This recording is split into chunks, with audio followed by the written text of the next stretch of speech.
นักโบราณคดีถกเถียงกันมานานกว่า1ศตวรรษเกี่ยวกับโบราณสถานชื่อว่าชานกิโยในหุบเขาแคสมาแคว้นอังกัสประเทศเปรูความโดดเด่นของชานกิโยคือหอคอยทั้ง13แห่งที่ตั้งตระหง่านอยู่ท่ามกลางกำแพงหนา3ชั้นซึ่งนักโบราณคดีในยุคแรกต่างพากันสรุปว่านี่คือป้อมปราการสำหรับรับมือฆ่าศึกจนกระทั่งปี 2007 การค้นพบครั้งใหม่ได้สร้างความสะเทือนแก่วงการโบราณคดีเมื่อนักวิจัยพบว่าชานกิโยไม่ใช่ป้อมปราการอย่างที่เคยเข้าใจแต่คือปฏิทินสุริยะเต็มรูปแบบอายุกว่า 2,000 ปีที่สามารถติดตามการเคลื่อนที่ของดวงอาทิตย์ได้อย่างแม่นยำตลอดทั้งปีจนถูกยกย่องโดยยูเนสโกว่าเป็นผลงานชิ้นเอกแห่งอัจฉริยภาพการสร้างสรรค์ของมนุษย์คลิปนี้อับดุลไททูบได้นำเรื่องราวของชานกิโยหอสังเกตการดวงอาทิตย์ที่เก่าแก่ที่สุดในทวีปอเมริกาหนึ่งในโบราณสถานที่ซ่อนสติปัญญาอันน่าทึ่งของคนโบราณได้อย่างแยบยลที่สุดชิ้นหนึ่งในประวัติศาสตร์มนุษยชาติ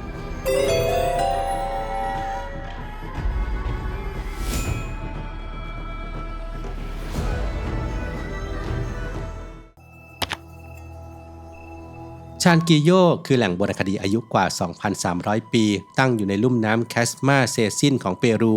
สิ่งที่โดดเด่นที่สุดของที่นี่คือโครงสร้างหอคอย 13 แห่งที่ล้อมรอบด้วยกำแพงถึง 3 ชั้นตั้งอยู่บนจุดยุทธศาสตร์ที่ซับซ้อนองค์ประกอบทุกอย่างทำให้ในสายตาของนักวิทยาศาสตร์แล้วที่นี่น่าจะถูกสร้างขึ้นเพื่อทำหน้าที่เป็นป้อมปราการทางทหารของโลกโบราณ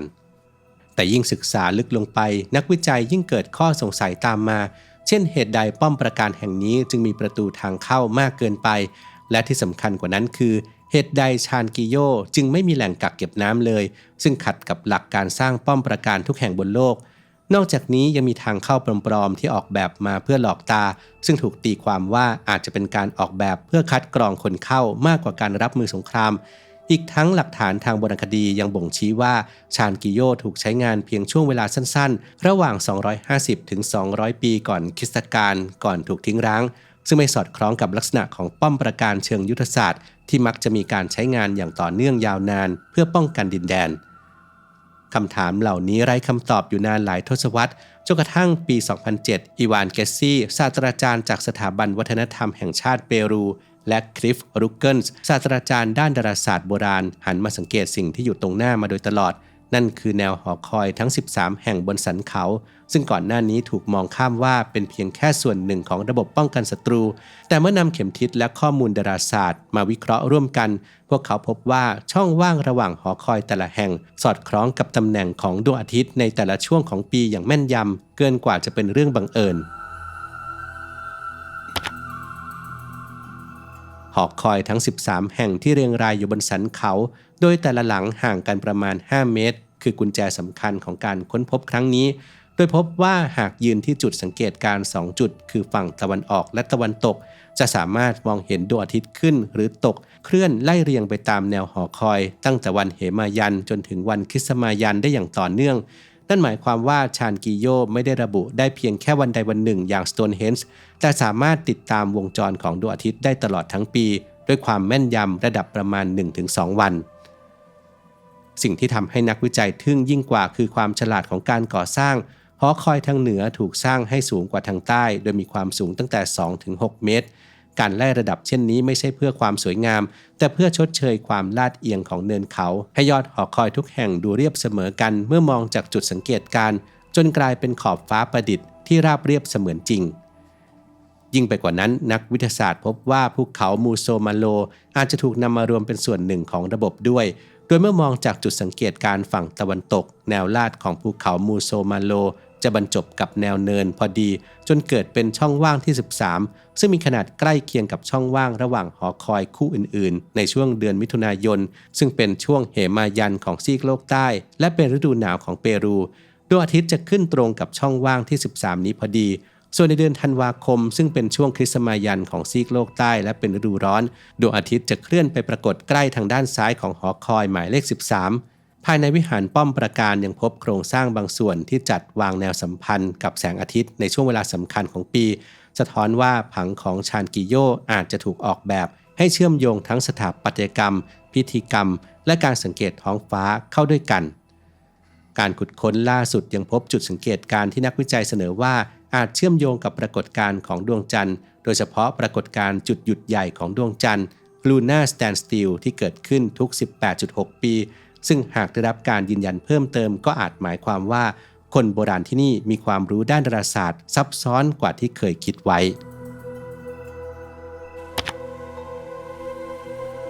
พื้นที่ชายฝั่งเปรูเป็นหนึ่งในทะเลทรายที่แห้งแล้งที่สุดในโลกการเกษตรจึงพึ่งพาน้ำที่ไหลมาจากเทือกเขาแอนดีสเท่านั้น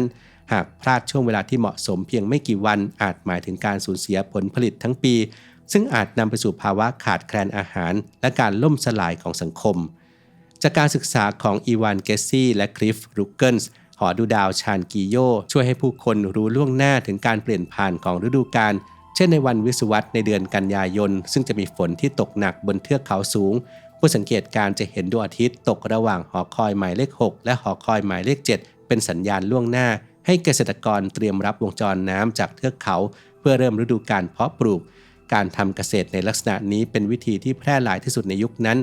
เกษตรกรจำเป็นต้องรู้ล่วงหน้าว่าน้ำจะมาเมื่อใดเพื่อเตรียมพื้นที่และเริ่มเพาะปลูกให้ทันกับช่วงที่ดินมีความชุ่มชื้นสูงสุดและเมื่อดวงอาทิตย์เคลื่อนมาถึงหอคอยหมายเลข 1ในช่วงเดือนมิถุนายนเกษตรกรจะรู้ได้ทันทีว่าถึงเวลาเริ่มต้นฤดูเก็บเกี่ยวระบบนี้ช่วยให้กำหนดช่วงเพาะปลูกไปจนถึงช่วงเก็บเกี่ยวได้อย่างแม่นยำซึ่งเป็นหัวใจของการอยู่รอดของประชากรที่คาดว่ามีถึง 14,000 ถึง 23,000 คนในยุครุ่งเรือง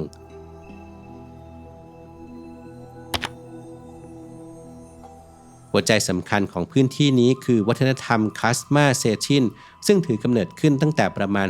3,600 ปีก่อนคริสตกาล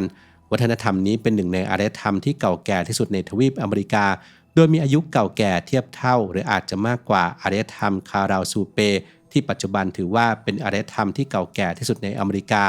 แต่ถึงแม้จะเป็นวัฒนธรรมที่มีรากฐานมาอย่างยาวนานแต่ชานกิโยกลับถูกสร้างขึ้นในช่วงปลายของวัฒนธรรมนี้และถูกใช้งานจริงราวระหว่าง 250 ถึง 200 ปีก่อนคริสตกาลก่อนจะถูกทิ้งร้างไปนักโบราณคดีบางส่วนสันนิษฐานว่าเกิดจากการรุกรานของอำนาจภายนอกที่เข้ารุกรานพื้นที่โดยพบการเปลี่ยนแปลงสถาปัตยกรรมไปสู่รูปแบบที่เน้นการทหารรวมถึงมีการเปลี่ยนแปลงของอาหารโดยมีการนำข้าวโพดและลามะเข้ามาใช้งานซึ่งแตกต่างจากยุคก่อนหน้าที่ไม่พบหลักฐานของข้าวโพดเลยการเปลี่ยนแปลงนี้ชี้ให้เห็นว่าผู้รุกรานหรืออิทธิพลใหม่นี้น่าจะมาจากพื้นที่แถบเทือกเขาสูงของเปรู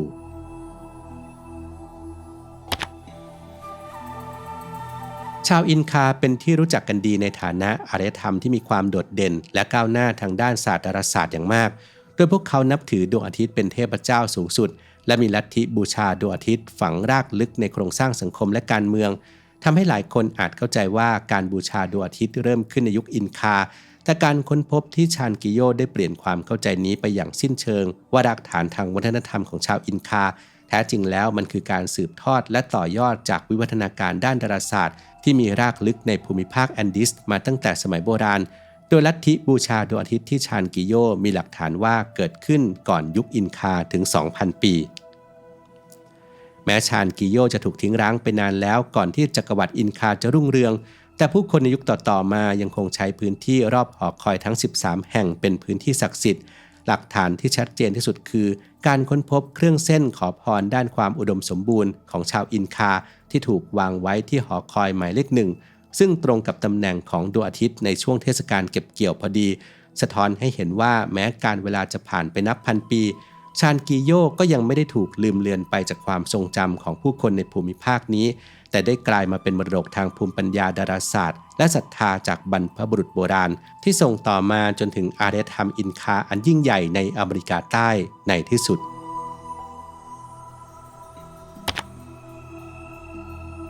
ในปี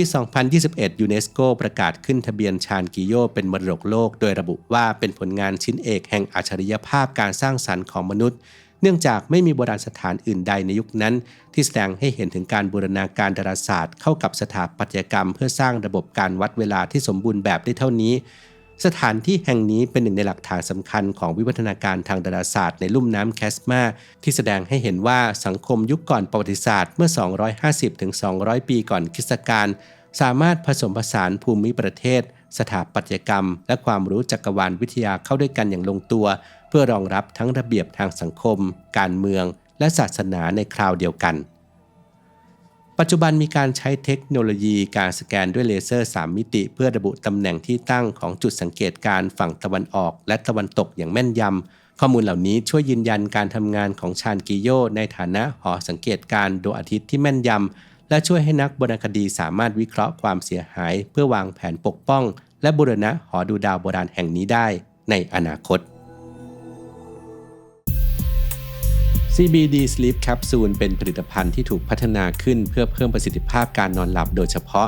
ผลิตภัณฑ์นี้ไม่ได้เร่งให้หลับในทันทีแต่จะช่วยให้สมองลดการโฟกัสลงครับและเตรียมพร้อมเข้าสู่การพักผ่อนอย่างเป็นธรรมชาติผู้ที่เคยใช้ระบุว่าเมื่อรับประทานก่อนนอนประมาณ 1-2 ชั่วโมงช่วยให้หลับสบายขึ้นและไม่รู้สึกปวดศีรษะหลังตื่นนอนแล้วทุกคนล่ะครับคิดว่าตัวเองเป็นสายไหนนอนยากหรือว่าตื่นกลางดึกบ่อยกว่ากันร่วมคอมเมนต์แสดงความคิดเห็นกันได้ครับ